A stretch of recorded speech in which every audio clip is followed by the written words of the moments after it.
I would like to extend a warm welcome to all of you. The greatest thing you can do in life is to live to your peak and to set an example that there is a way to live beyond all limitations. We have the honor of having Sadhguru with us today, and these profound words spoken by Sadhguru himself truly set the tone for what is to follow this morning. We would now like to begin this auspicious program with the melodious sounds of Isha.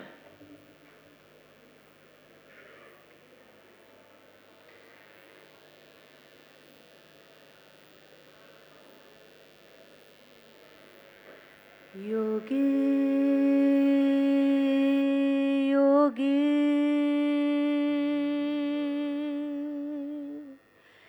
yugana, yugana ham yogi, ha yogi, yogi, yogi, yugana, yugana ham yogi, ha yogi.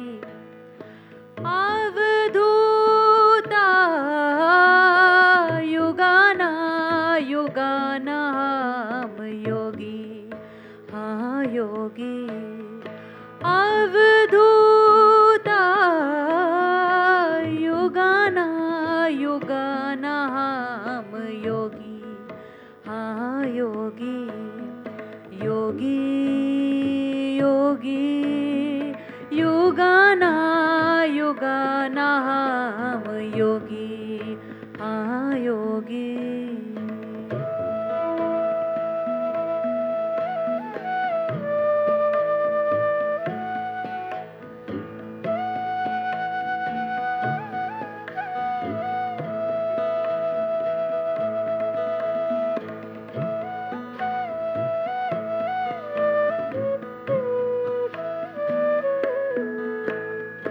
आवे ना जावे आवे ना जावे मिटे ना कबहू कबहू आवे ना जावे आवे ना जावे मिटे ना कबहू कबहू शब्द अनाहत भोगी अवधूता युगाना युगाना हम योगी हाँ योगी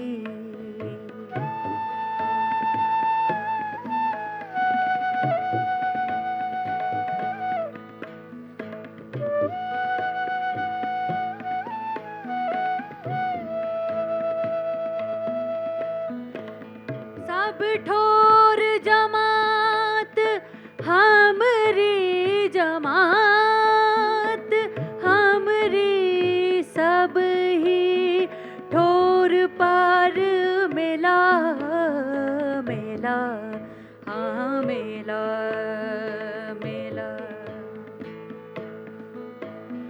हम सब माय हम सब माय सब है हम माय हम माय हम है बहुरी अकेला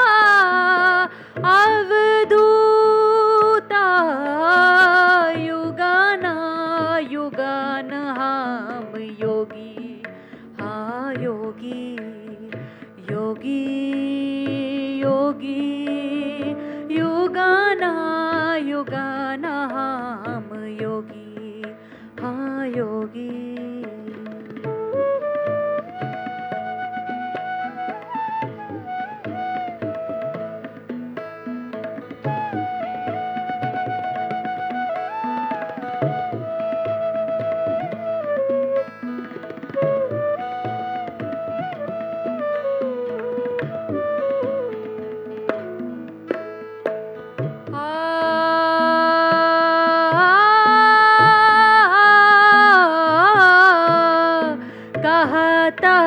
कबीरा कहता कबीरा सुनो भाई साधो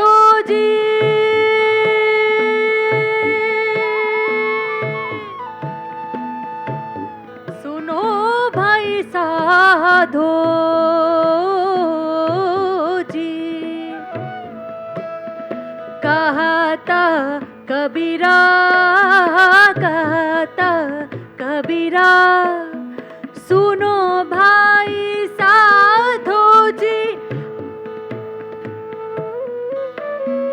कहता कबीरा, सुनो भाई साधो जी, नहीं न कोई इच्छा, इच्छा, हाँ इच्छा, इच्छा, अपनी मढ़ी में, अपनी मढ़ी में आप में डोलूं, खेलूं, खेलूं सहज स्वेच्छा, अवधूता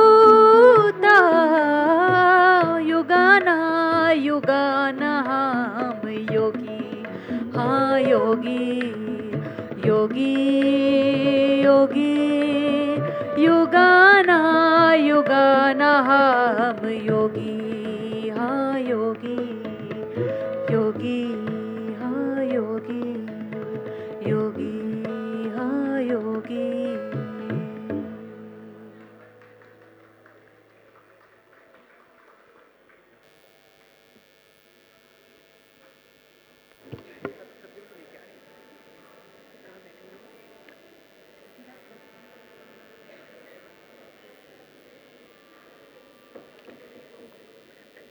As a courtesy to our respectable speaker this morning, I request you to please switch off your mobile phones.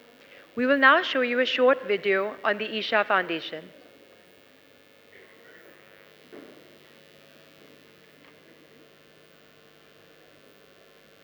In the next half hour, you're going to meet a man who has a devoted following across India and indeed around the world. While yoga and meditation are at the core of his teachings to promote individual growth, the work of the foundation covers conservation, education and health. And you'll find him astonishingly pragmatic on a range of very modern-day problems. Let's meet Sadhguru.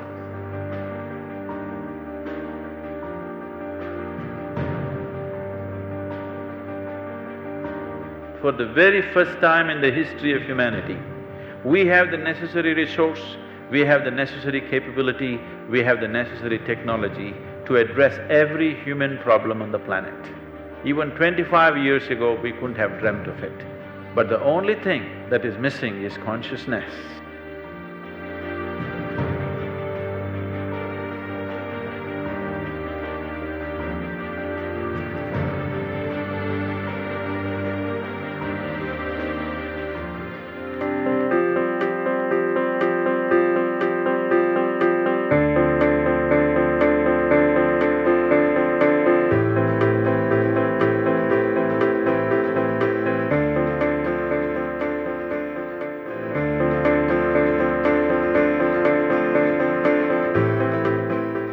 An absolutely incomplete person who came in and a very complete being who's going out. Thank you very much.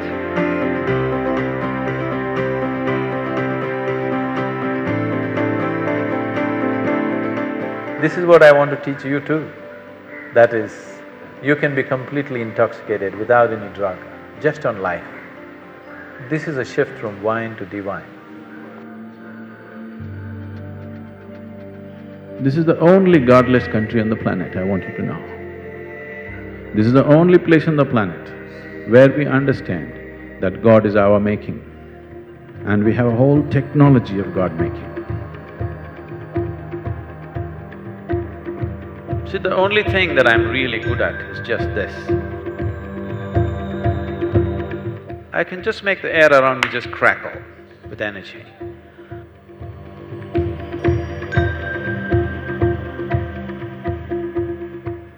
If you have to describe yourself in one word, Would you consider wildlife as two words or one word? it's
A very warm welcome to Sadhguru. It is indeed our honor to have you address us today at the Young Fiqhi Ladies Organization program, Empowering the Feminine, this morning. A yogi and profound mystic of our times, Sadhguru is a visionary humanitarian and a prominent spiritual leader. Sadhguru has been vocal on his thoughts on the feminine. He shares that our lives can only become truly beautiful if the feminine and masculine aspects of life are balanced. He says that it's important that society realizes this and creates the right situation for the blossoming of the feminine. As we know, Sadhguru is also the founder of Isha Foundation, an international not-for-profit organization dedicated to the well-being of the individual and the world for the past 3 decades. Isha Foundation runs large-scale grassroots projects in ecology, health, and education. I would now like to request Ms. Tripti Gupta, Chairperson YFLO, to present Sadhguru with a green certificate. At YFLO, we don't believe in cut flowers. Instead, we plant a tree on your behalf. It is our contribution to the environment in our endeavor to be green.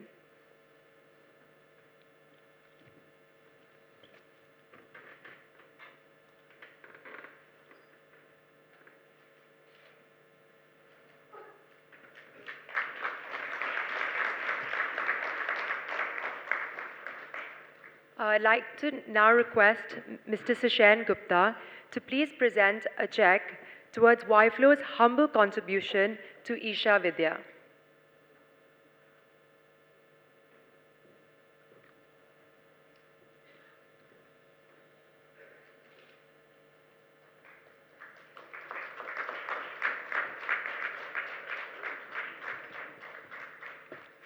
Request Tripti to please give the welcome address.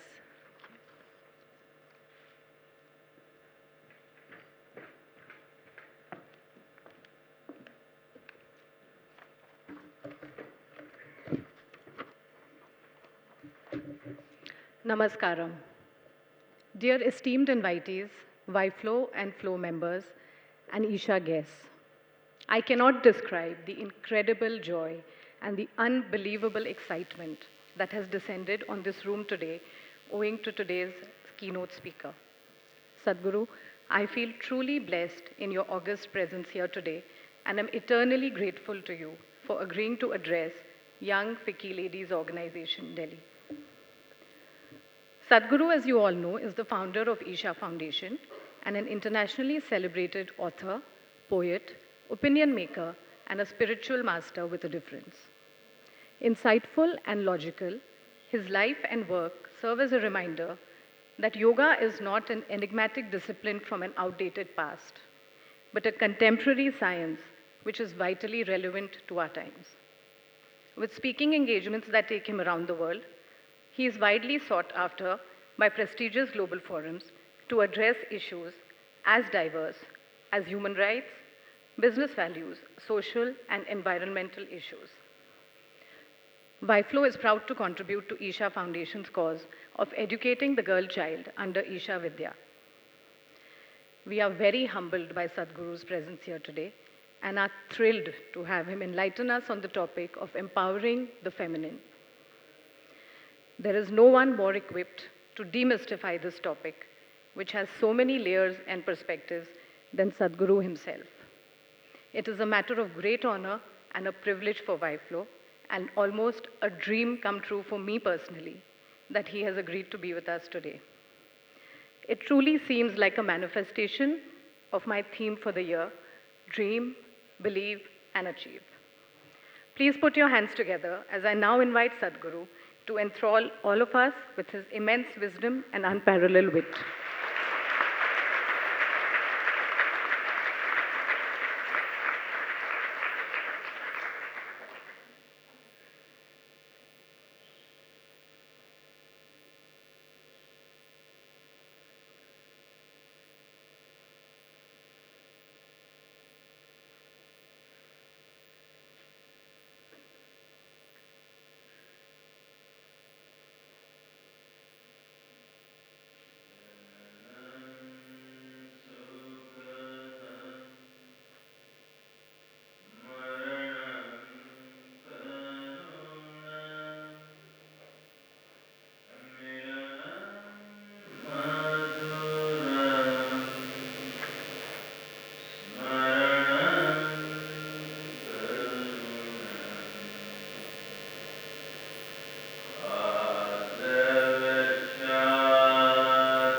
Sakilam Karunam.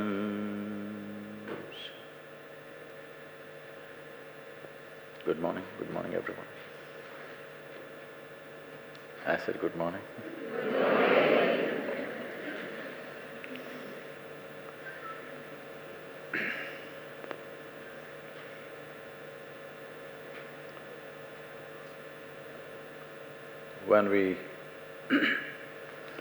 When we utter the word feminine,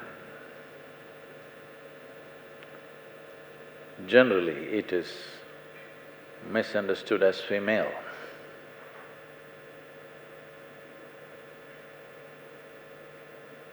Why are you keeping them in the dark?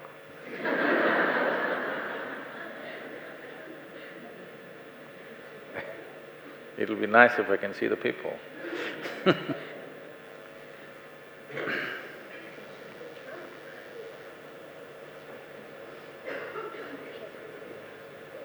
That's good. It's a Diwali time, it's supposed to be a festival of light.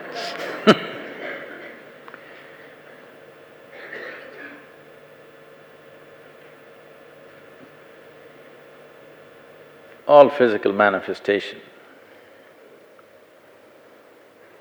in the very nature of things, can only happen between polarities. To put it in a very dry terms, it would be positive, negative. If we have to express this in terms of nature, we say masculine, feminine. If we have to refer to this with a little more reverence, we call it Shiva Shakti. But essentially, we are talking about the nature of physical existence, that it can only happen between polarities. Now, the moment we divide, the compulsiveness of wanting to judge which is superior, which is inferior, enters a certain level of mind. What is superior, what is inferior? Good and evil, God and devil, man and woman, masculine and feminine. Now, the crassness of logical mind tries to judge which is superior, which is inferior. From this, many layers of confusion, many dimensions of ugliness, many unfortunate manifestations of exploitation have happened and continue to happen. Turning it around is not the answer, but coming to a deeper understanding, coming to a deeper experience of life, where if you know life simply the way it is, you would know the life of a worm is as significant as yours. Hello? Is that okay? Because but today, environmental scientists tell us the life of a worm is far more important than yours. Because insects and worms, for example, if all the insects on the planet disappear right now, they say in approximately 4.5 to 6 years' time, all life on this planet will end. Insects. You don't like them, the ladies. If all the worms disappear right now, the life on this planet will end in about 1.5 to 2 years' time. If you and me disappear, the planet will flourish.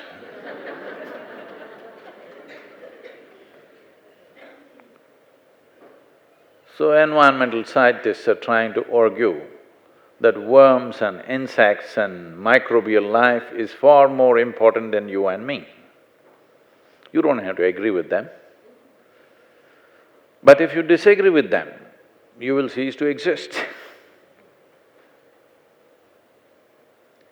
So similarly, the masculine and feminine need not agree with each other. If they agree, they will lose their qualities. But if they disagree, then there will be an eruption. What is being female and male is just a manifestation of either masculine or feminine being dominant. But essentially, nothing here is made without polarities. Because our education systems have moved from exploration of truth to imposition of facts upon our lives, where education system has become a heap of information being thrown at us all the time. Because of this, we have become a very factual generation. We want everything to be factually correct. Is it a fact that you're sitting here right now either as a man or a woman? Hello? Or is there somebody who's not made up their minds yet? Because that is also possible. But you're right now sitting here either as a man or a woman, that's a fact. But the truth of your existence is, today you and me are sitting here because a man and woman came together. Now that you're sitting here as a woman does not mean that your father has made no contribution for you. Does he exist within you or not? Now that you're sitting here as a man does not mean your mother has made no contribution for you. Does she exist within you or not? So the fact is you're either a man or a woman. The truth is you're both. If you recognize this truth and nurture this truth within you, that both masculine and feminine within you is on an even keel, you become a balanced human being. If you just nurture the masculine, the crassness of machismo will find expression. If you nurture just the feminine, excessive sense of decorativeness and unreasonable levels of emotive realities will happen. But life will not happen without both these dimensions. The question is about keeping them in balance. In yoga, the symbolism always is about showing the Adi Yogi or the Shiva always as half man and half woman. One half of him is full-fledged man, another half of him is very much a female body. The idea is to remind everyone that this is the nature of your existence. Just because you have acquired a male body does not mean the feminine in you has to be killed. Just because you have acquired a female body does not mean the masculine in you has to be shunned. So, one basic form of yoga is called Hatha. You've definitely heard of Hatha yoga. Hatha means… Ha means sun, Tha means moon. So bringing a balance between the solar and the lunar dimensions of our existence. When I say the solar and lunar dimensions, our existence here, our physical existence here, is a consequence of the nature of the solar system in which we exist. In a way, solar system is functioning like a potter's wheel to churn out this kind of humanity. Let's say, for example, let's say the planet Earth spins a little faster or goes around the sun a little faster. Instead of taking 365 days, he did it in 180 days, which is what you're expecting these days.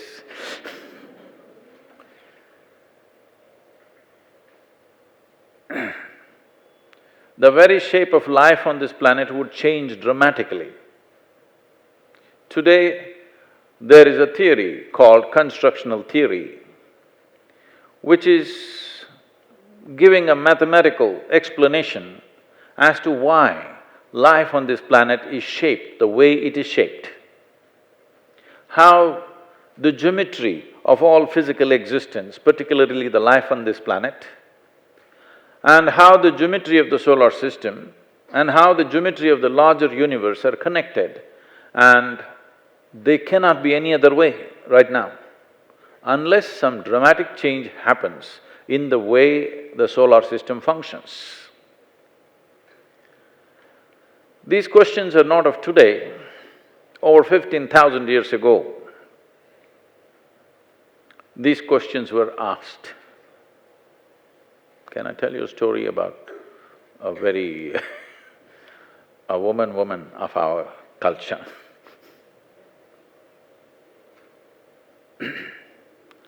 When Adi Yogi was seen either in absolute stillness or in ecstatic expression of dance, people saw that he was experiencing something that they have no clue about. So they pursued him, a few of them. Slowly many gave up. 7 of them hung on. And these 7 people today are referred to as the Saptarishis, who are his first disciples. I will cut through the story because it's a very long story. And somehow they trapped him to share what he knows. So he went into an elaborate scientific exposition. As this was happening, along the way, things happened in his life, and there was Parvati. Parvati looked at this teaching happening, and she said, "I also want to know this." He said, "You don't bother about all this, come sit in my lap." She said, "No, that's not what I'm looking for." She thought, he's playing the machismo, come sit in my lap, don't worry about all those things. Then he said, "No, just come, sit here." Then with hesitation she came and sat. Then he pulled her in, pulled her in, pulled her in. Then she became one half of him, knowing everything that he knows by experience, but not by knowledge. Then she experienced what he experienced. She was also in an ecstatic state, but she continued to listen to what he was teaching these 7 people. And he talked about 112 ways in which a human being can attain to his highest possibility. 112 ways. In acknowledgement of this, we are building a face of Adi Yogi which is 112 feet tall. In February, it'll be unveiled and offered to the world. It's going to be the largest face on the planet. When he said 112 ways and there are no more, then Parvati, being a woman, she likes variety. She says, why not more? He said, no more. There are only 112 ways. He kind of was dismissive. There are no more ways. So she felt insulted and she said, I will find more ways. He said, fine. She went away for many years, performing very severe austerities. Then she came back.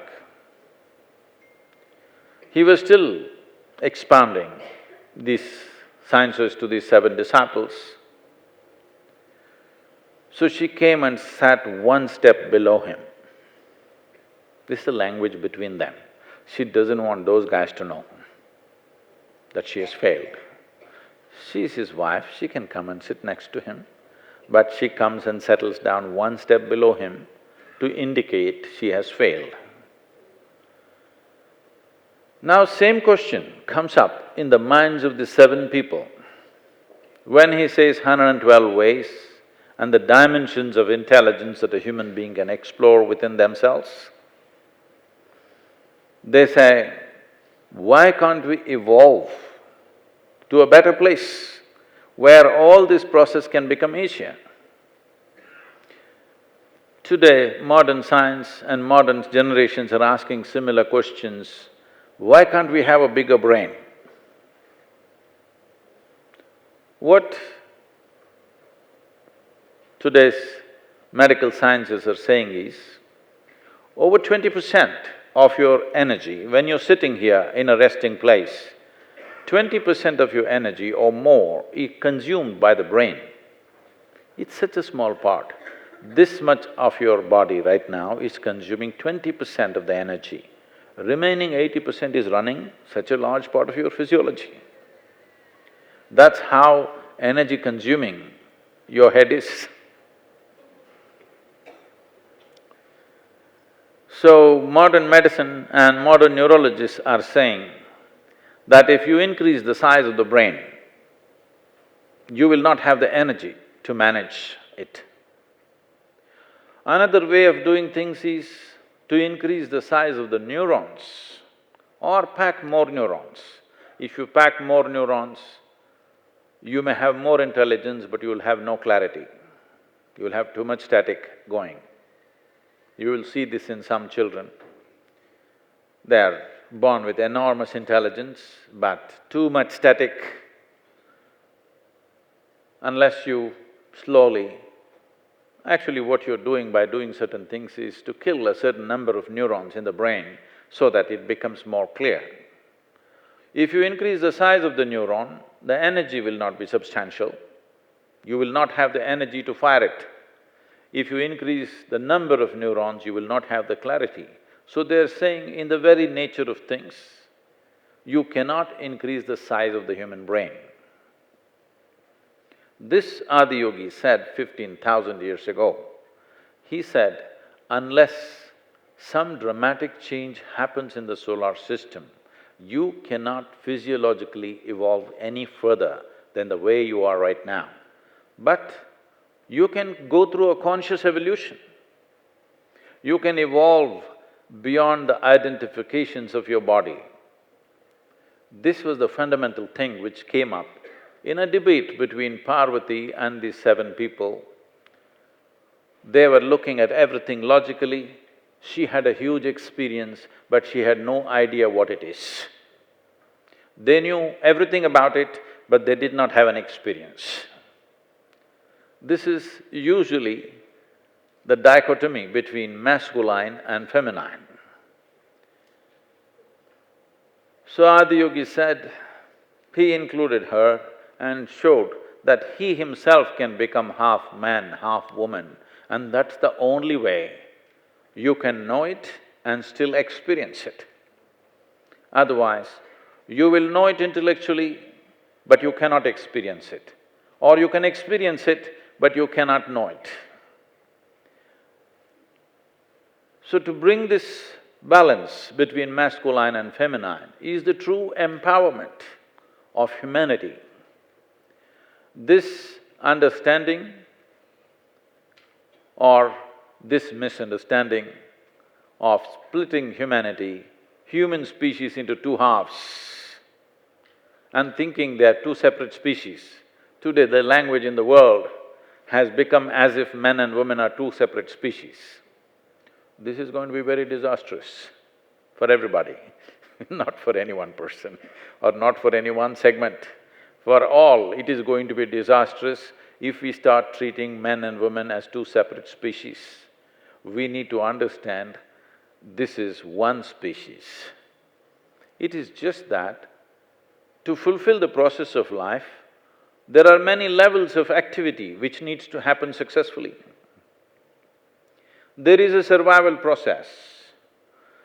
Today's survival process may mean going to the office, but that was not the case till recently. Survival process meant hunting, survival process meant agriculture, survival process meant war. When this was the case, masculine was most important. A man was most important for the survival process. But survival process by itself is meaningless, then you don't know what you're surviving for. So in many ways, a woman is like the flower of human species. There is a root, there is a stem, and there is a flower. A root is most important, without a root there is no plant. But if it doesn't flower,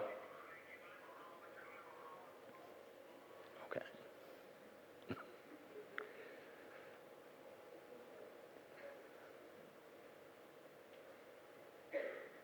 A root is most important, but if a root doesn't flower, it'll feel frustrated.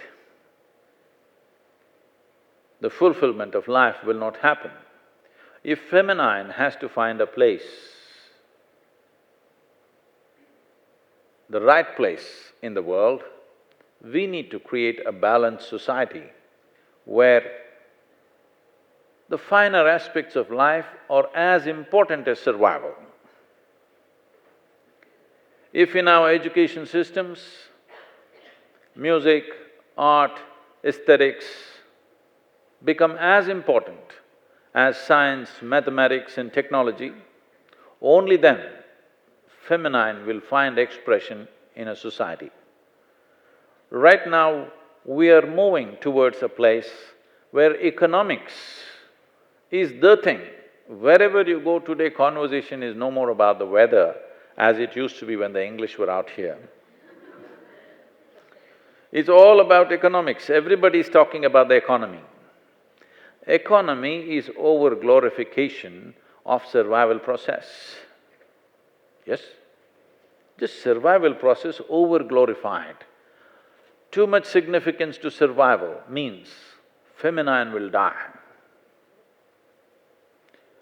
Well, women may find their way, but the only way, today as I see, the only way a woman could be successful is she has to act like a man. This will be the worst thing for the feminine. The feminine has to flourish if our lives have to remain beautiful. We must understand what is useful and what is beautiful is equally important. If we start thinking of life as utilitarian, what is useful and not useful?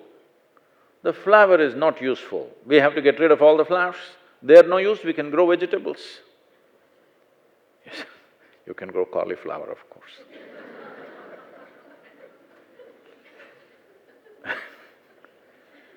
I heard this happen in our Raj Bhavan, in the Rashtrapati Bhavan some time ago, that all the flower gardens were pulled out and vegetable gardens were laid out because someone thought these flowers are useless. Yes, flowers are useless. But if there is no aesthetic and beauty to our life, life will become useless. That's a big problem. Everything works, but nothing works. So it's important to nurture the feminine in any given society. I feel Western societies have lost the feminine in a huge way. Their idea of a feminine is a Barbie doll. There is no profoundness to the feminine. There is no a deep-rooted beauty in that.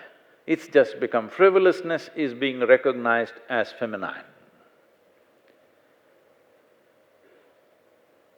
Anything that is fanciful is recognized as feminine. Profound is not recognized as feminine. It's very important that as we had recognized in the past, we must understand,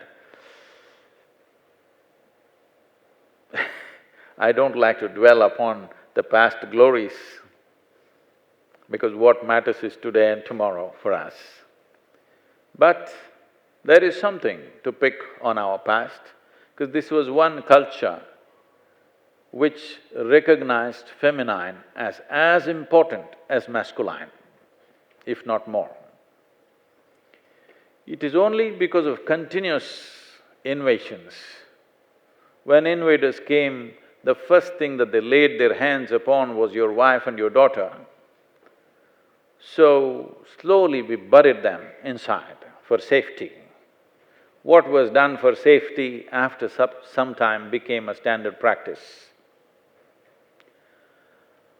Now those times are gone.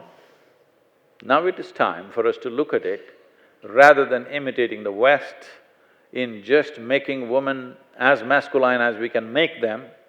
It is very important that we bring a culture where there is a balance between the masculine and feminine. You being a man or woman is irrelevant, that's a different aspect. But having masculine and feminine in equal proportions in the society is of great significance and very, very important if we want to live a balanced life. Today we see in the world, particularly in the West, beginning to happen in our societies, big time now, is there is a huge sense of depression. A root or a plant that cannot flower naturally will become depressed. Masculine which doesn't find some kind of expression in the feminine will become depressive.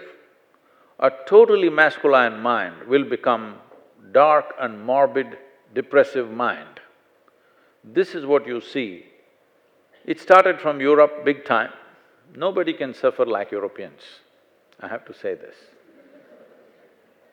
In terms of economic well-being, Europe has the longest history of material well-being, continuous.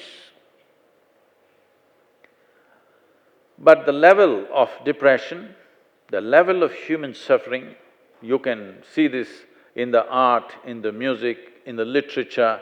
If you read Dostoevsky or somebody like this, you understand what is the depth of suffering. An Indian man can never suffer like this.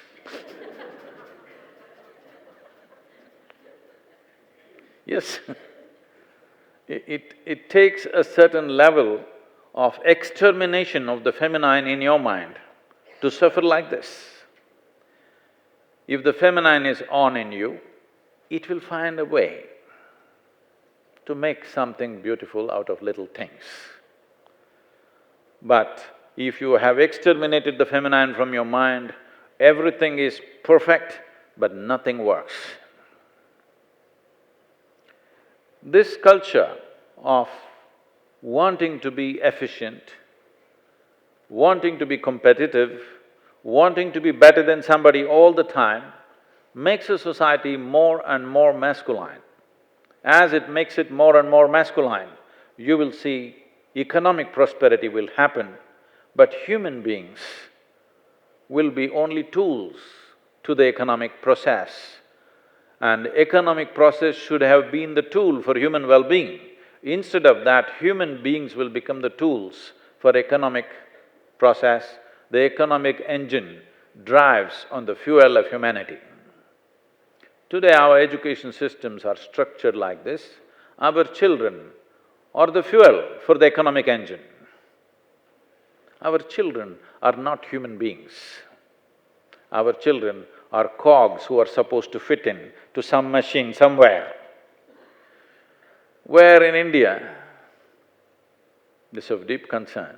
I came to know in the month of January this year that over 18,000 children committed suicide in our country. Children are committing suicide means obviously we're doing something very wrong. Yes or no?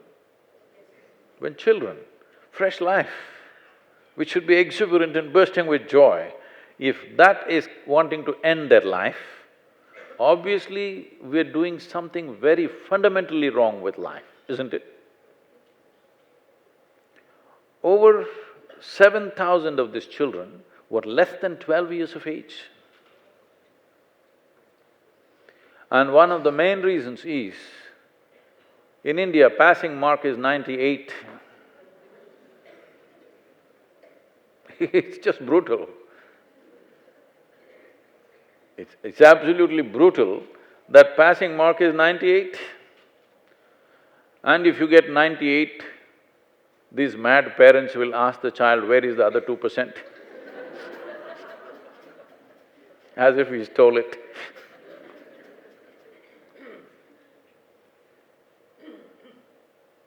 This is masculinization of a society. We're becoming super masculine, exterminating the feminine from the systems. It's very, very important as parents, many of you young ladies, you must demand from your schools, there must be as much art, music, theatre, aesthetics as there is science, mathematics, technology, whatever else. It is not necessary everybody should be assisting the economic process. And we know Mother Earth is not ready to participate in our economic process after a few years. Yes? She is not ready. So it is time to turn this around, as in many ways in the world, everywhere in the world, economy is going to be the main factor in people's lives. It's very important that the women of the world participate in this process to create a gentler economy. An economy which is not brutal. When I say economy that is not brutal, today our economic activity is causing more damage to life on this planet than a war, isn't it? Yes or no? Our economic activity is causing much more damage to the planet and to the life on this planet than war. War is not so damaging, economic activity is that damaging. This is because of excessive masculine way of doing things. It is time to soften this. It is very important in business leadership, in the boardrooms of this nation and in the world. There should be women who are feminine, not women who have crossed over, who are trying to act more masculine than men. Not those women, women who genuinely have something feminine alive in them. And also men who are not ashamed of being feminine when they need to be. This balance has to be brought forth in a society. It is only in this balance there is empowerment. If we believe that making one superior to the other is empowerment, we are very mistaken and we'll pay a huge price for that. Making masculine superior or making feminine superior is not going to bring well-being to our lives. In bringing that sense of being equal within this. But if this has to happen, what is most needed is, our identity has to rise beyond our physical structure. Constantly thinking who is a man, who is a woman all the time, what it means is, we're getting identified with reproductive organs, that's what it means. It is not nice to be identified with body parts. If you must be identified with body parts, at least let's choose the brain. Yes? To be identified with reproductive organs is a very basic way to exist. I'm saying, on a day-to-day basis, where is the necessity to constantly think who is a man, who is a woman? There are only two places where it matters, bathrooms and bedrooms. Nowhere else it should matter. Whether somebody is a man or a woman, what does it matter to you? Yes? Whether somebody is a man or a woman, what body parts they carry, what is your business, I'm asking. It should not be your business. If you make too much of your business this, then you reduce the society into a very crass way of doing things. Then judgments are inevitable, then discrimination is inevitable. It's very important that we raise the society to an identity beyond physical structures of who we are. When we say a spiritual process, in essence, this is what it means. Spiritual process means, in your experience, your life has moved to a dimension which is beyond your physical structure. Your experience of life in some way has transcended the physicality of who you are. If your experience of life has gone beyond your physical nature, what does it matter whether you are a man or a woman? To perform certain basic duties, yes, we need to be a man or a woman. For the rest of our life, it is not necessary that we have to carry this gender identity every moment of our life. Because there has been a certain amount of exploitation in the past and also maybe continuing now, we are trying to overplay this gender identity, which will not lead to the well-being of the woman. It will not. It is very important that we create a society where as long as you're doing what is required to be done, I don't care whether you're a man or a woman. Yes? If we are too concerned about who is who, once division happens, judgment cannot be avoided. You must understand this. Once you divide this between this and that, how can you not help… You cannot help judging whether this is superior or this is superior. Inevitably you will come to that. Different people will draw different conclusions and bias and divides will happen. What should function as one, unfortunately, at least if you don't function as one with all life on this planet, at least as one species that must happen, isn't it?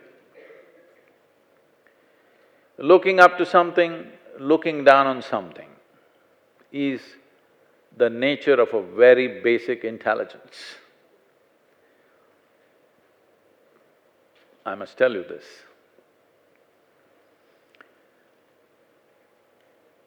Most of the things that people have in their mind, the prejudices and judgments, are taught to them in so many different ways. When my girl started traveling with me when she was 3.5 months of age alone, she would drive with me alone in the car. I would just hold her down on the passenger seat and just drive. And I drive in a certain way. So, constantly I'm traveling and we are in many homes. So I made one rule that nobody should teach her anything. No ABC, no 1, 2, 3, no Mary had a little lamb business. I don't want her to know whether Mary had a lamb or not. I said, nobody should teach her anything, just leave her alone. And she just started paying attention, nobody teaches her anything. By the time she was 18 months, she could speak 3 languages fluently because nobody taught her anything. And then she grew up like this and then whatever, at the age of 13, one day she came home from school, a little bit emotionally disturbed, and she said, "You're teaching everybody so many things, you're not telling me anything. I said, well, I'm not known to do anything unsolicited. Here you have come, let's see now. So I just told her this is all you have to know in life. Never look up to anything, never look down on anything. If you just get this much, you will see life just the way it is.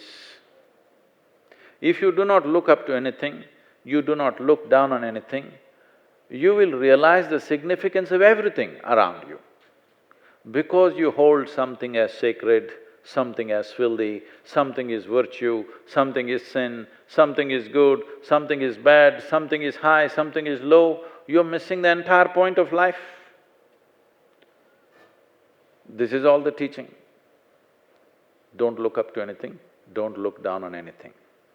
It's very simple, but most minds are so prejudiced, invariably they look up to something, they look down on something else. If you look up to something, invariably you look down on something else, isn't it? Can you stop it? No. But people have always told you, this is God, of course this is something else. If we bring our society to a balanced state of hatha, that means the sun and the moon in you play an equal role. When I say the sun and the moon, I will not go into the mathematics, the hall is largely full of ladies, so I don't want to become unpopular.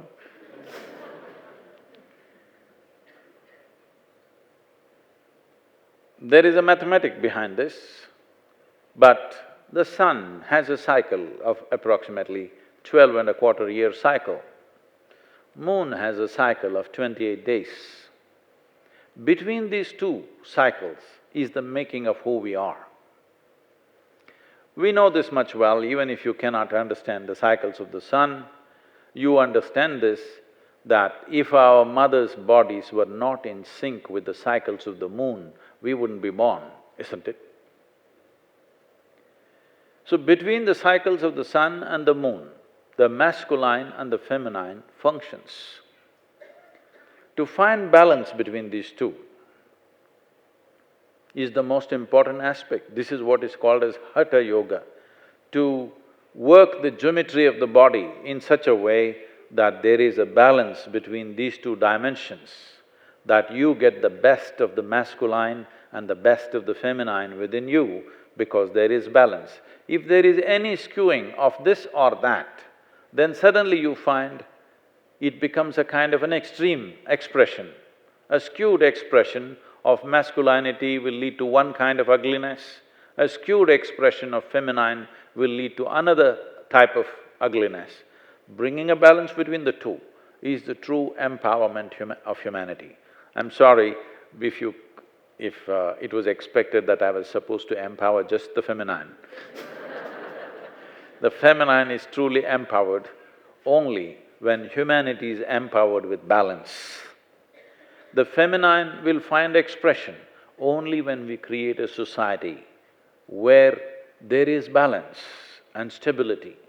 If society moves into strife, naturally man will dominate, isn't it? Yes or no? You may have 1,000 years of culture, but tomorrow morning, if there is strife on the street, man will dominate the place or not? Definitely he will.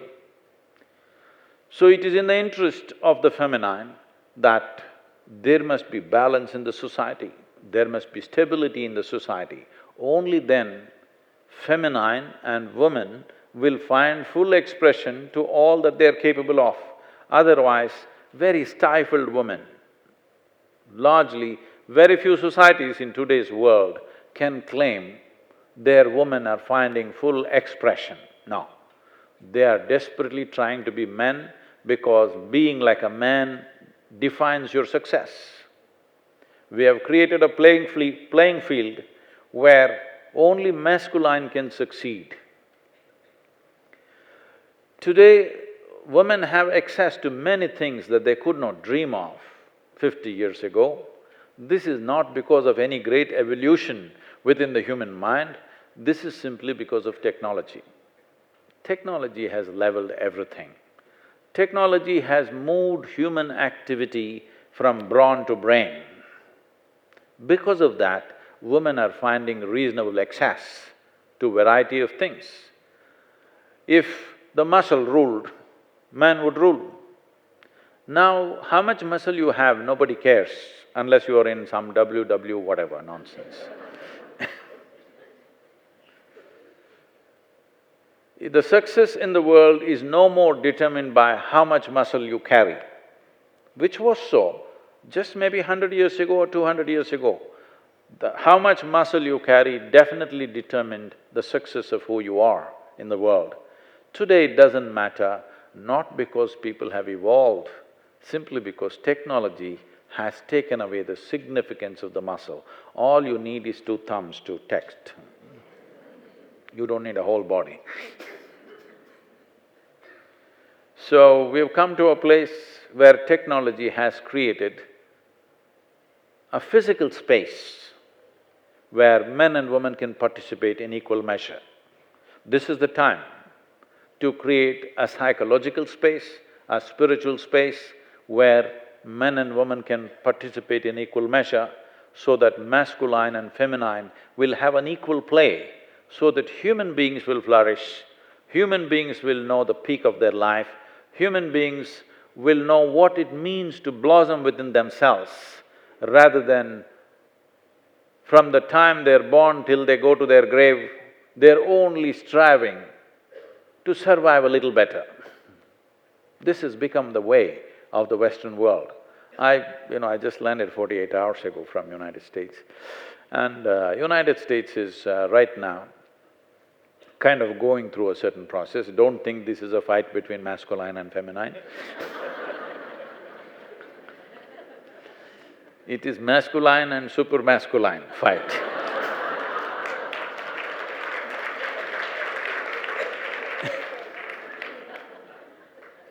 So I was just telling them, you call yourself a free country, America is supposed to be the symbol of freedom in many ways.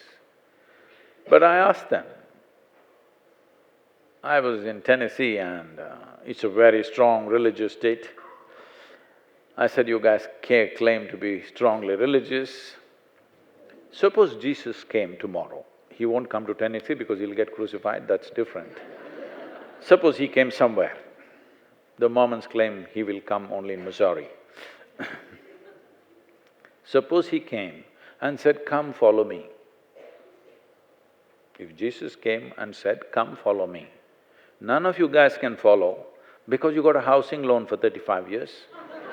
You got an insurance premium that you have to pay. You bought a grave site for which you have to pay. You got student loan, car loan, all kinds of things. Jesus stands there and says, come follow me. Your bank is here. You're not going to go there because anyway you're a slave for next 35, 40 years. I'm saying even if the most significant dimension arrives in your life, you cannot change the direction of your life. This is not called a free world. This is an enslaved world. So when we glorify economics to the peak, this is what will happen.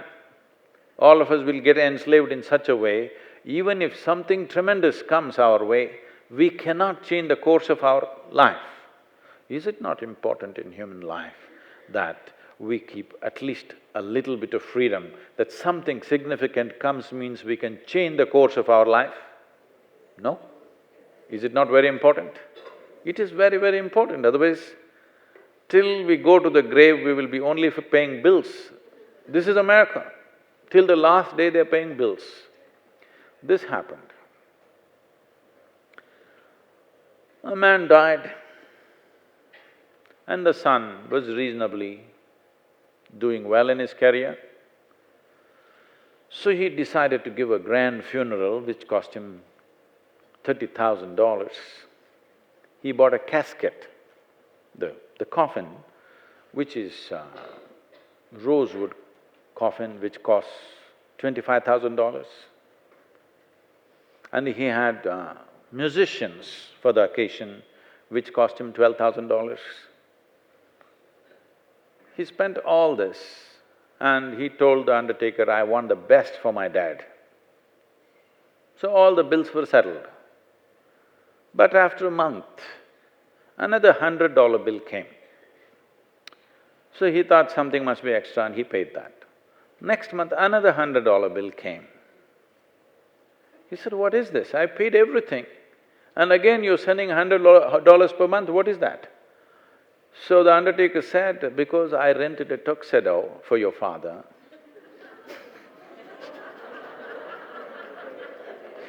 every month you got to pay.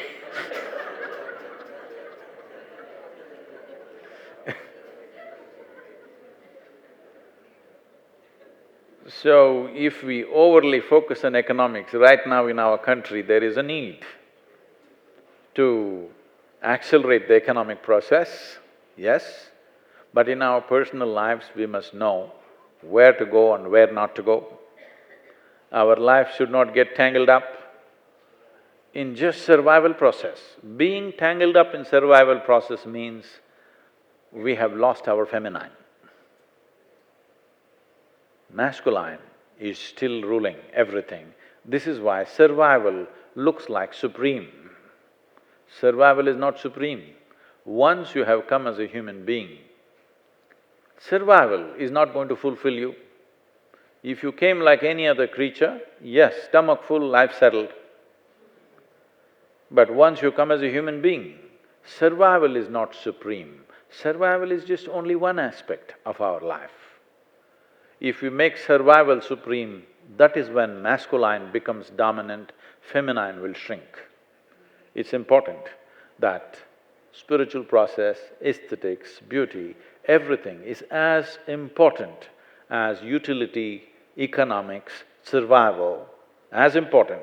This must come into our education systems, this must come into our social milieu, this must essentially come into our media.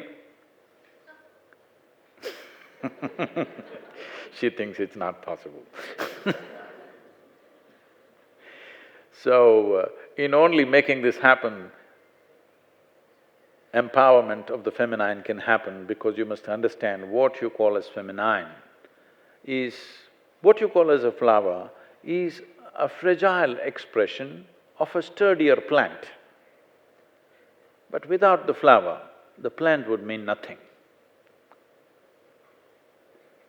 So what we call as feminine is a more fragile expression of who we are, but without it, we would be nothing. So it's important that we allow this life to flower. If this life has to flower, the necessary circumstance and atmosphere has to be created. If you have questions, any kind, please.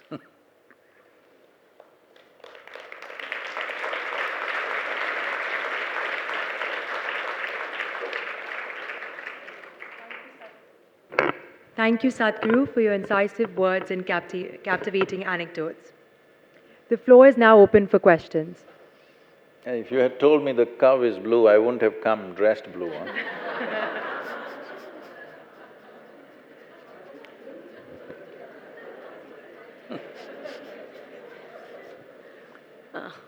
Can I? Namaskar, I'm Saloni Mehta. Like you said, we should not look up to anybody. But we look up to you, that's why we are here. Then you missed the entire point. I mean, I need a little clarity in this. When I said this to my 13-year-old girl at that time, when I said do not look up to anybody, she glanced at me, what about you, kind of. That's what I'm saying. I said, not even me. Because the value of who I am, you will only know and cherish it, really value it, only if you look at me just the way I am. If you look up to me, you will make me like somebody that you already know. You will make me like somebody that you already know. Maybe you will make me God, then you will nail me to your wall. Then you miss the entire point. If you see me just as I am, you will realize the immense value of what it is. If you look up to me, You will want to place me on a pedestal, or you would want me to go to heaven so that you can live peacefully. When you start looking up, slowly up means up, isn't it? So don't look up to me, I'm still alive. When I'm gone, you can look up, but I won't be there in the cloud. I'm not one of those who hangs around in the clouds.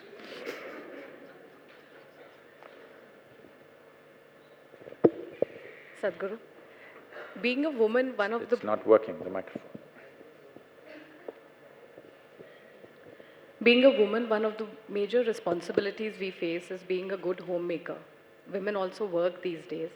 So what is the best way to juggle and make sure the house becomes a home, and what are the qualities or sanskars which are very essential that we imbibe in our children today?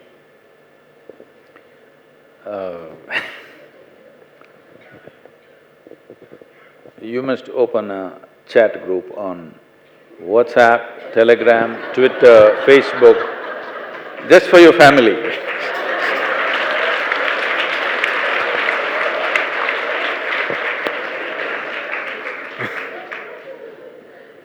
Today there is no other way to make a home. You and your children, you and your husband are on the same chat group means there is a home. Otherwise, they'll be looking at you and chatting with somebody.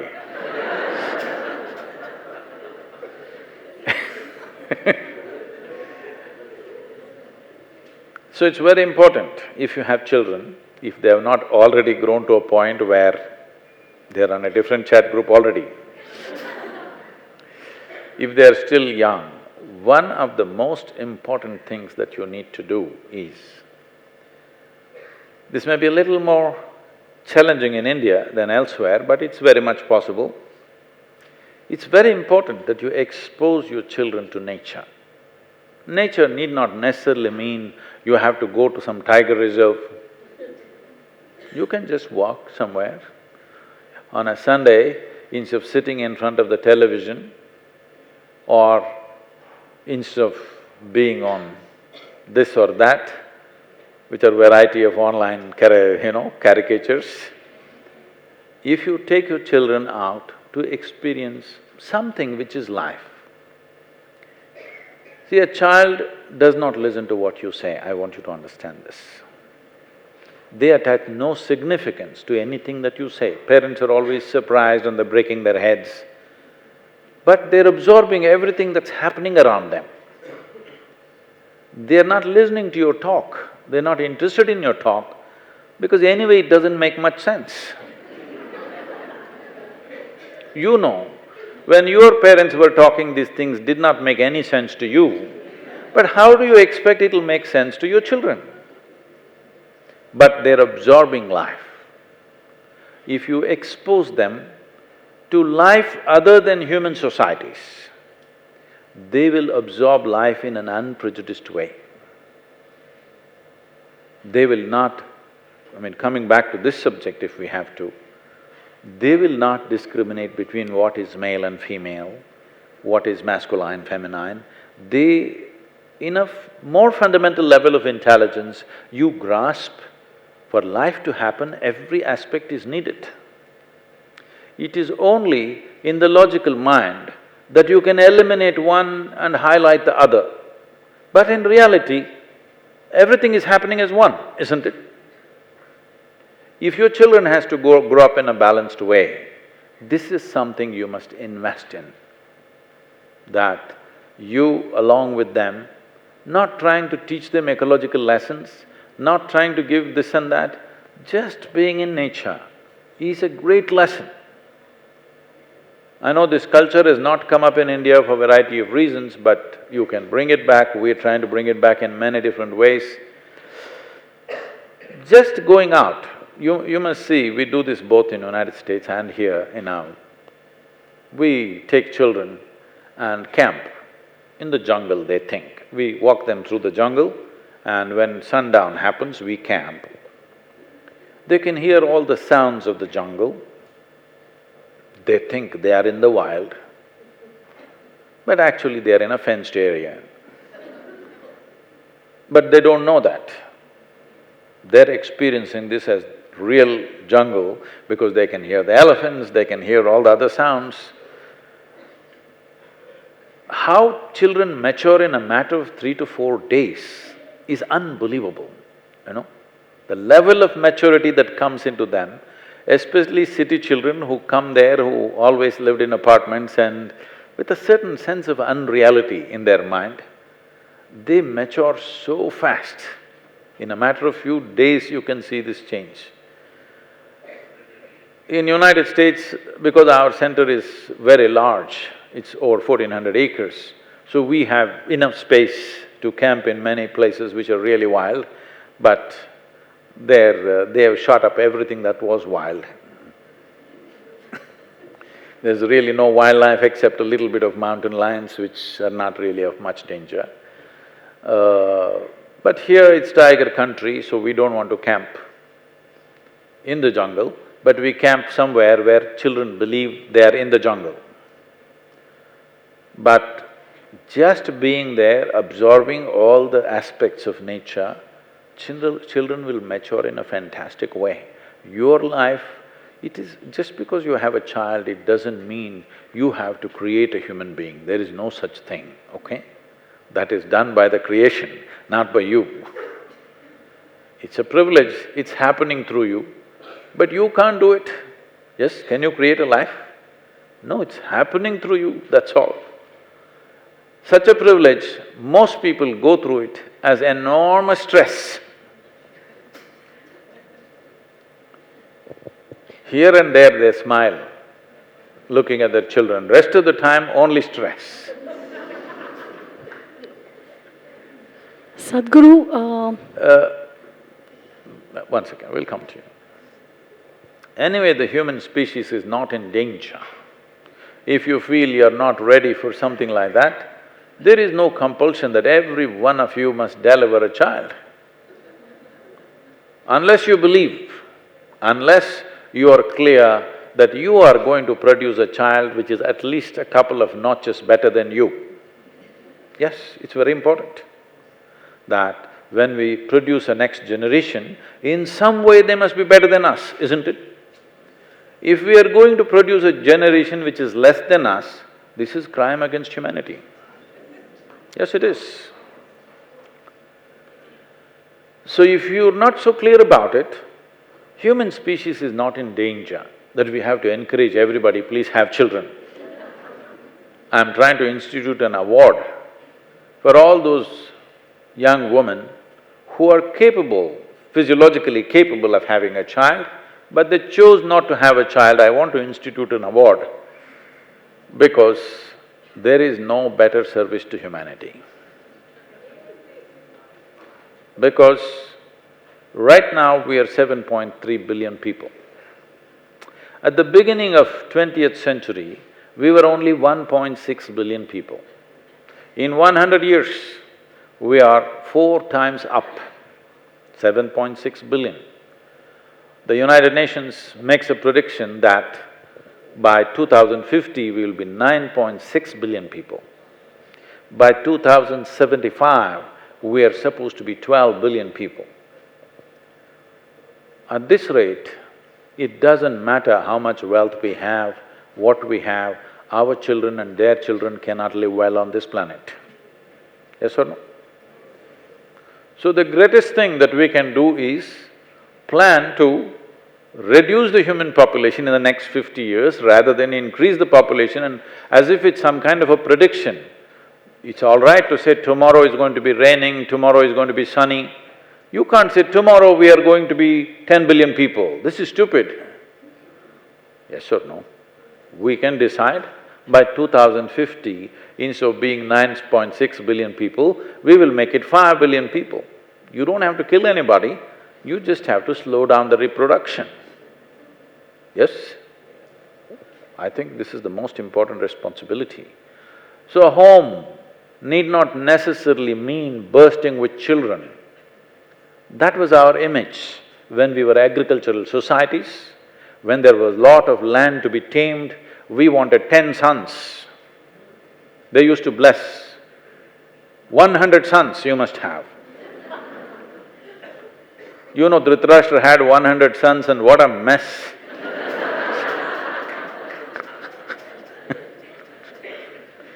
They used to bless like this, may you have 100 sons. Because we were agricultural families and we had to tame the land. More sons you had, more labor you had, more prosperity and well-being. There is no land to be tamed. Nothing left to be tamed. Everything is gone too tame, we got to get the wildlife back. Yes, we got to get the wildlife back. They're saying from 1972 to 2012, 54% of the wildlife has gone dead. How's that? So right now, there is no… human species is not an endangered species, just for your information. When I look at the fertility clinics all over Chennai, I wonder, whose idea is this? This problem is a crippling aspect of the feminine. To feel… people have brought this into the society, if you want to feel like a woman, you must have a child. This is rubbish, this is social nonsense. You don't have to have a child to feel like a woman. And anyway, you should not feel like a woman if you're not a woman. If you are a woman, anyway you'll feel like a woman. You should not feel like a woman if you're not one. Please. Yeah, Sadhguru, I wanted to ask you one thing. I'm writing a book on Shiva and some things are hazy for me. What is the difference between Rudra and Shiva? And what is that one factor that makes Rudra and Shiva one?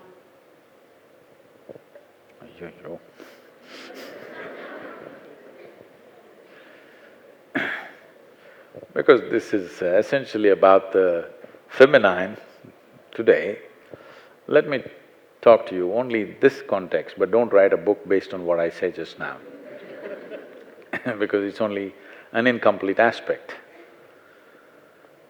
What we refer to as Shiva is… Shiva means that which is not.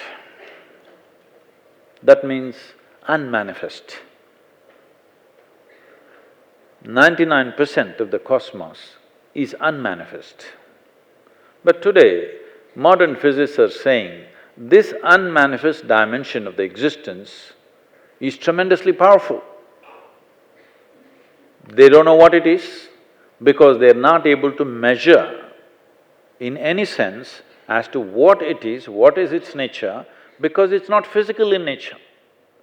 It is from this context that today modern physicists are saying, we not only do not know, we shall not know. They're openly saying this. Because all instruments of measurement, including your sense organs of your visual apparatus, your hearing, your smell, your sense, your taste and your touch is all about the physical nature. If something is beyond the physical, there is no way for you to perceive what it is. So from this context, they're saying, largely it's unmanifest, it is dark, and we don't know what it is, so we're calling it dark energy. Here in this culture, in the yogic culture, we always refer to this as kala. There are two aspects. In India, in this culture, we don't have two separate words for time and space. Time is also kala, space is also kala. Kala means darkness, darkness means space. So you must understand this. In your experience of life right now, because of the nature of the visual apparatus you have, you can only see that which stops light. You can see this hand because it is stopping light. Something so vital as air, generally you cannot see it because it doesn't stop light, unless you happen to be in Delhi, of course.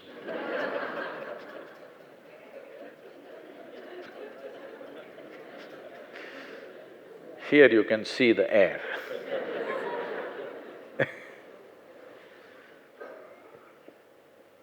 So anything that does not stop light is not in your perception, because for you to see, it has to stop and reflect light, only then you will see it.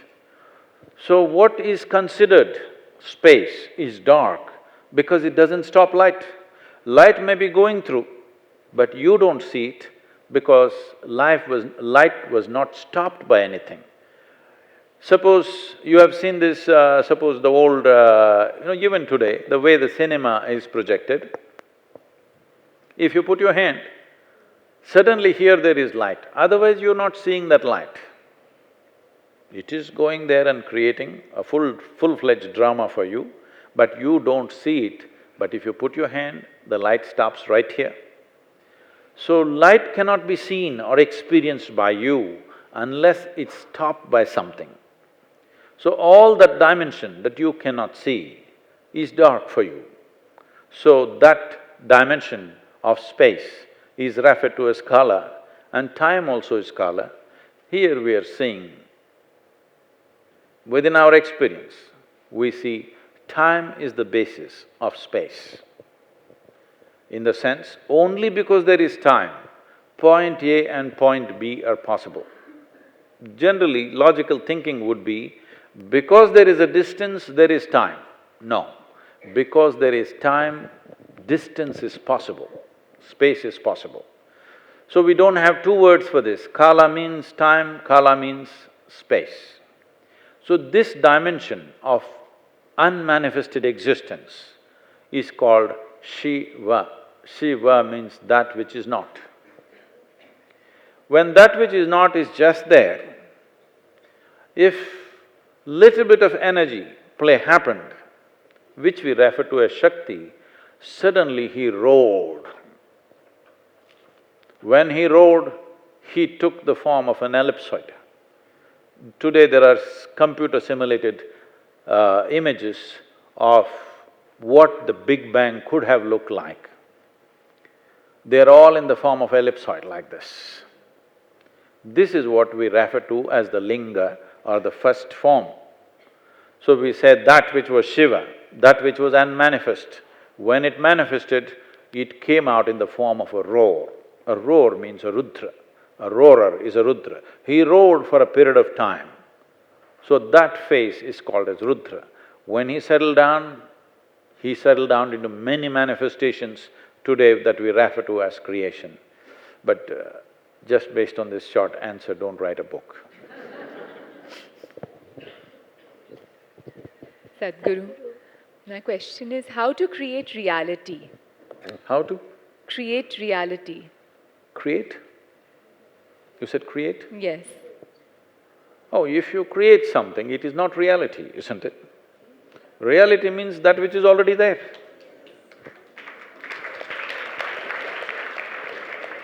This is the problem with reality. We can create any number of lies, but we can't create reality. Reality is already there. If you're talking about, in terms of media, reality shows they're calling it. You a Trump fan?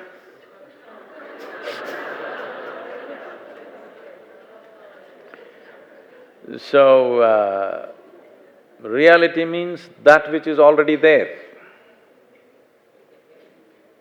With that which is already there, the only thing you need to do is to perceive it.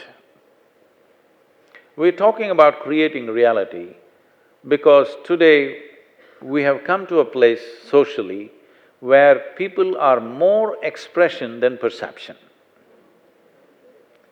I would say, especially for your children, you must teach them at least as much time as they spend in expression, that much time they must spend in perception. If you ask me, how much time is expression, 10 times that should be perception, then your expression will be profound. But at least that much time that you spend in expression, there must be perception. But today, 24-hour expression. This means it will make us very frivolous. Our our literature will become 140 characters. Yes. Anybody, please take the microphone. Sadhguru, I just wanted to ask, there was a discussion once about this. Like this. You know how Lady Gaga, how she holds it? Like that. No, it's a very simple question. There is a debate about this sometimes. What came first, the male principle or the female principle? The sharks feel it was the female principle. The chefs obviously feel it's the male. Which came first?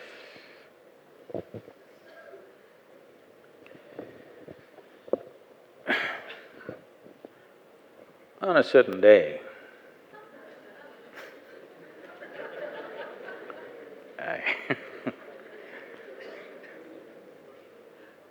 after many long years, on a certain day, Shankaran Pillai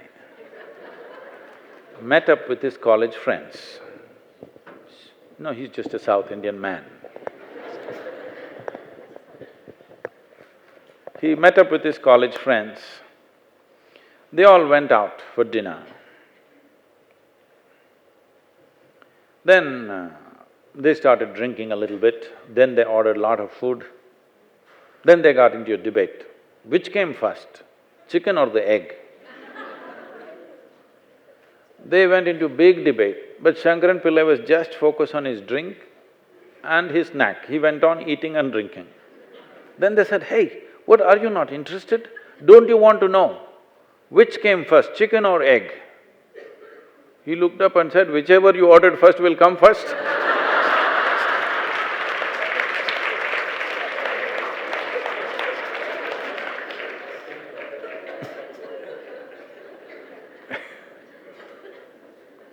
Don't try to draw me into that one now.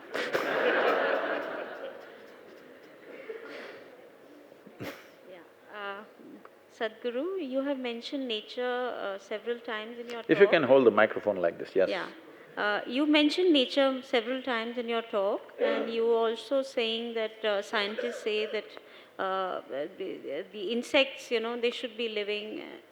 And scientists also say this is the age of Anthropocene, that man is overpowering the ecosystems and destroying the planet Earth. And so what is your, what is your opinion of that, and what do you say, how should human beings live in harmony with nature? How can we do that? Is there any truth to what the scientists say? Should we believe them totally, partially? And just how can we live in harmony with nature? What is your advice?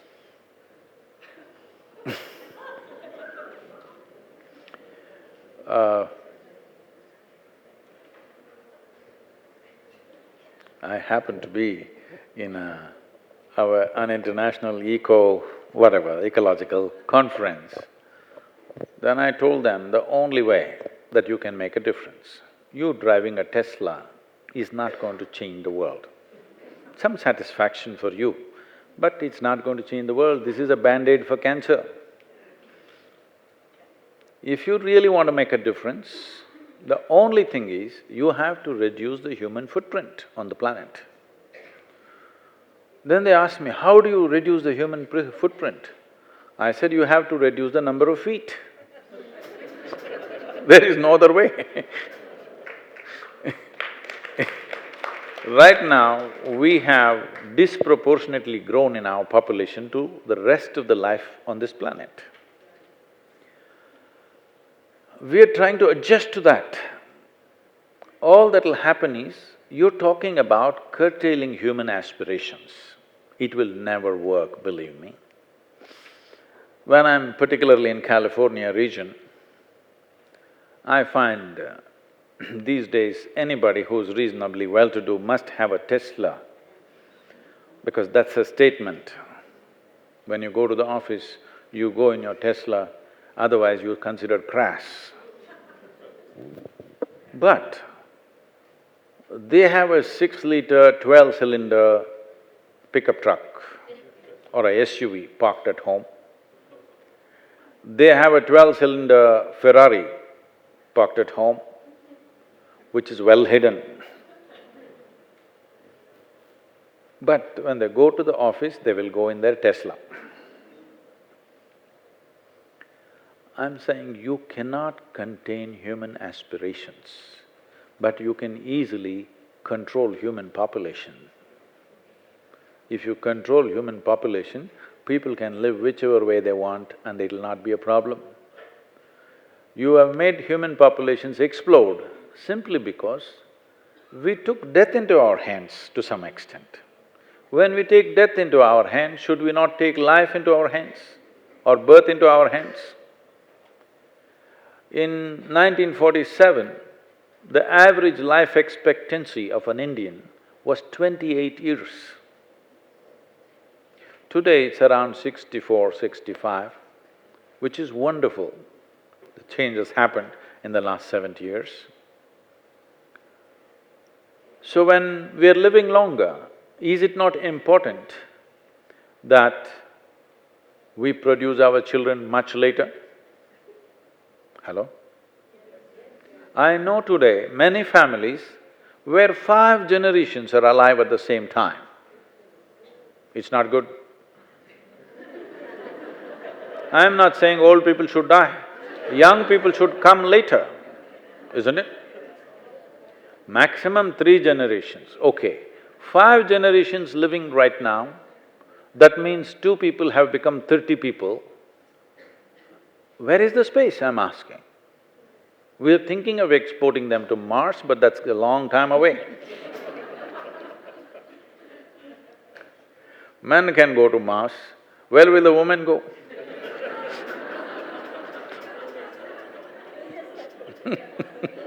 It's not hospitable.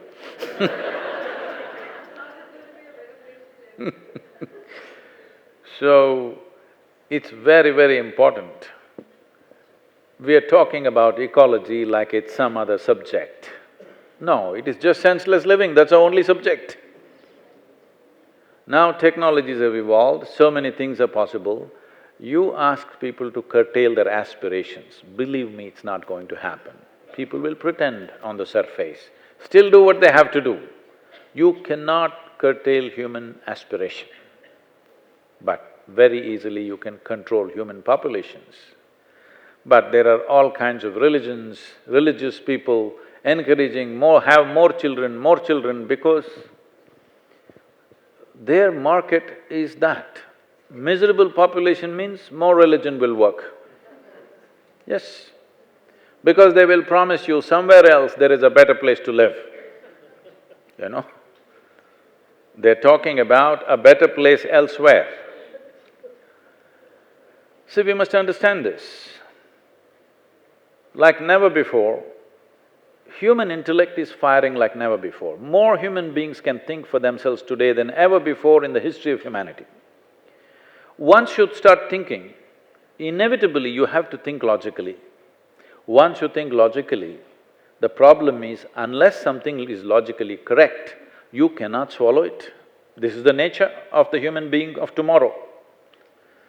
If you don't have the courage to reject certain things right now, believe me, your children will become like this. Even if God appears here and says something, if it doesn't make logical sense to them, they're going to reject it. Yes or no? So once this happens, heavens will collapse. Heavens are already crumbling in your minds. It will fully collapse in the next 25 to 30 years, believe me. After all, what is there in heaven? In Hindu heaven, food is very good. Nala himself cooks for you. If you are really a foodie, you must go to Hindu heaven. In another heaven, white-gowned ladies are floating around in the clouds. If you like that kind of ambience, you can go there. In another heaven, you will encounter virgin problems. If you like that, you can go there. But what is the qualification to go to heaven? This happened in Alabama. You know, you heard of Alabama? It's a very special state. It's a Sunday school, Sunday morning, the Sunday school teacher is going full on, full fire. The audience is not adults, they're tiny tots. That's where it starts. He was going full speed and then he asked in a bombastic way, "What do you have to do to go to heaven?" Little Mary stood up and said, "If I scrub the church floor every Sunday morning, I will go to heaven." Absolutely. Another little girl stood up and said, "If I share 50% of my pocket money with my less privileged friend, I will go to heaven." Correct. Another little boy stood up and said, "If I help those who are in need, I will go to heaven." Correct. Little Tommy in the back bench stood up and said, "You gotta die first."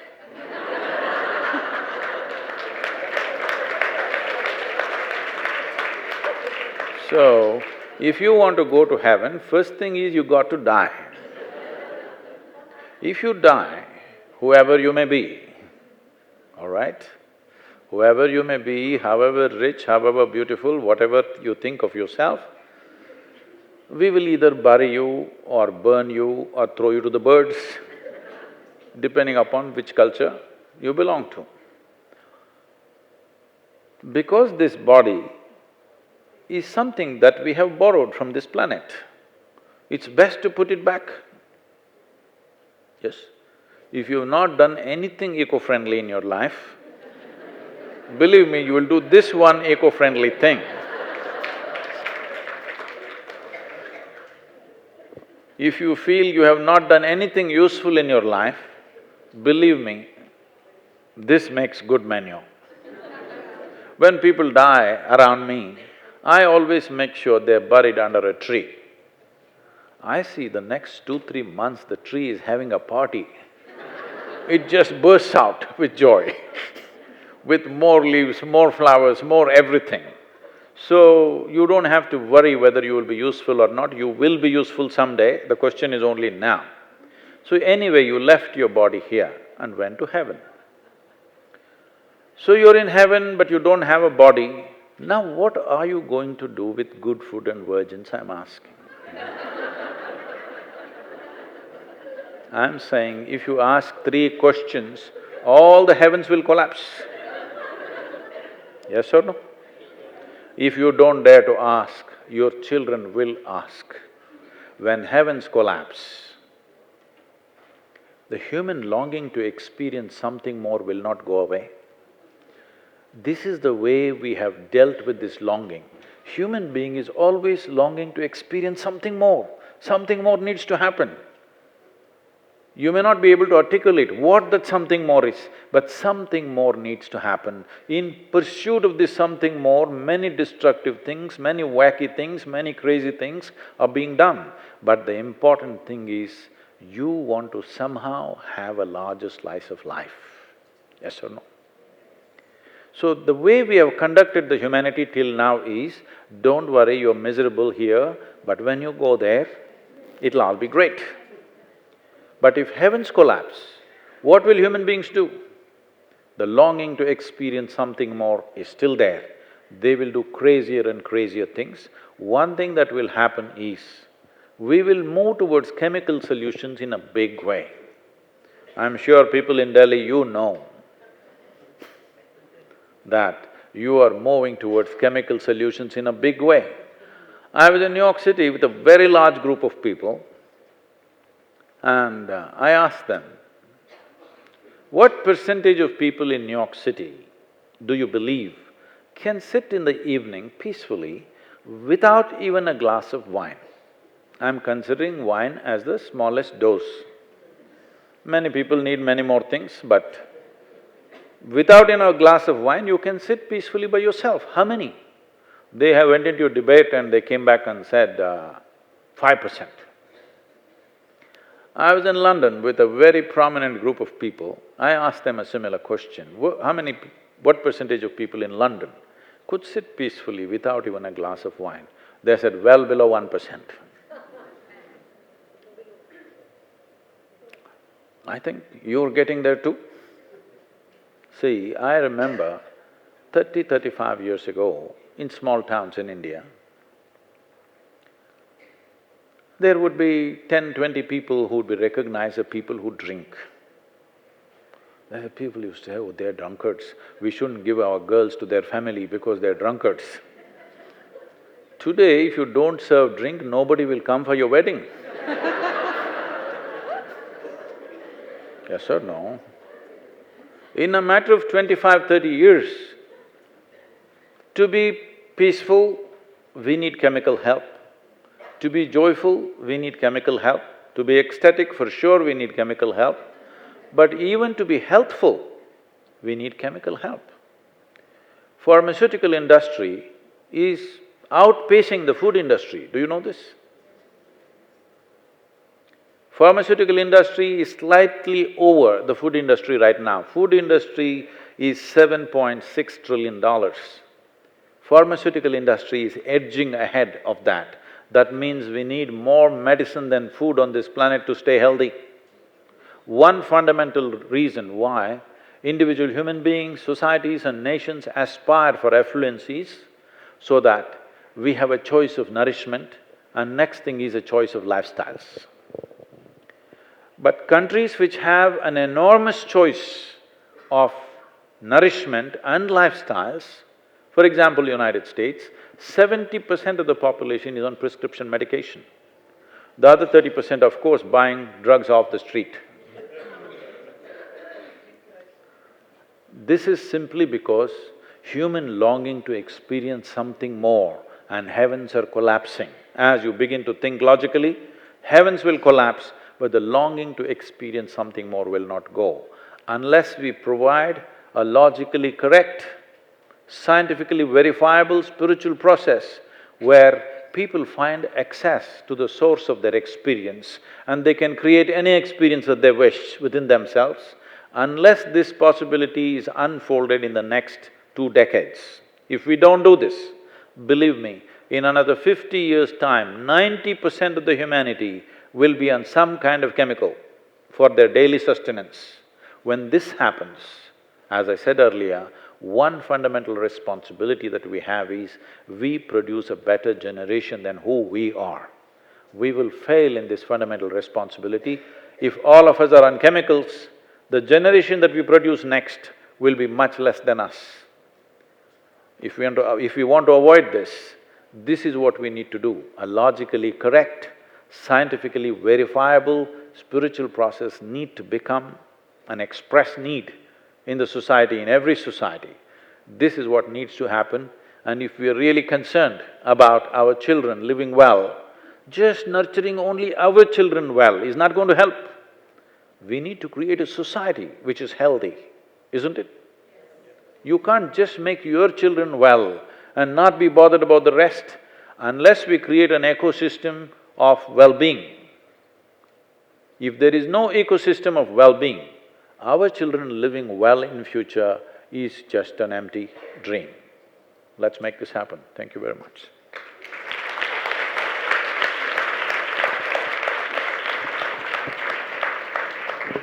Thank you, Sadhguru, for leaving us with some food for thought. I'd now like to invite Anchal Sethi, Senior Vice Chairperson, YFLO, to give the vote of thanks.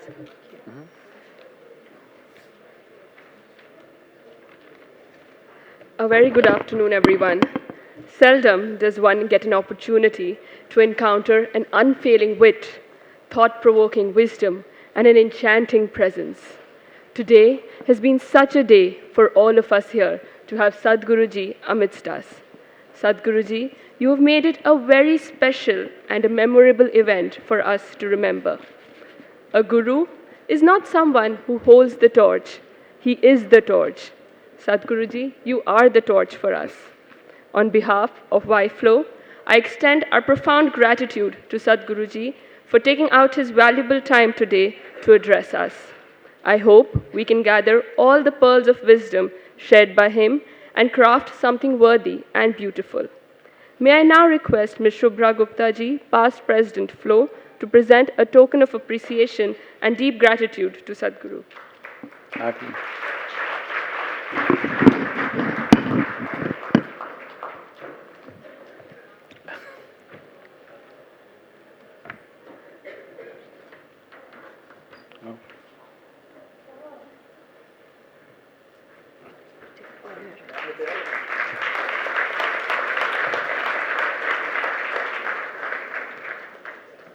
Thank you, Shubhraji. The ornate setting today of the stage, which has added a real charm to the discourse, is the artistic work of the talented artist, Mrs. Seema Kohli, and Rasika Kajaria, YFLO committee member and founder of the Art Gallery Exhibit 320. I express my sincere gratitude to them. Our sincere thanks to the FLO Secretariat, sponsors of our trophy, our Dinox. May I now request the YFLO committee to come up on stage for a quick photograph.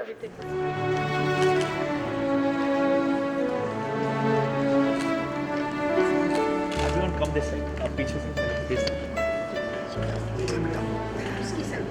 पीछे face नजर नहीं आ रहा. चल थोड़ा mobile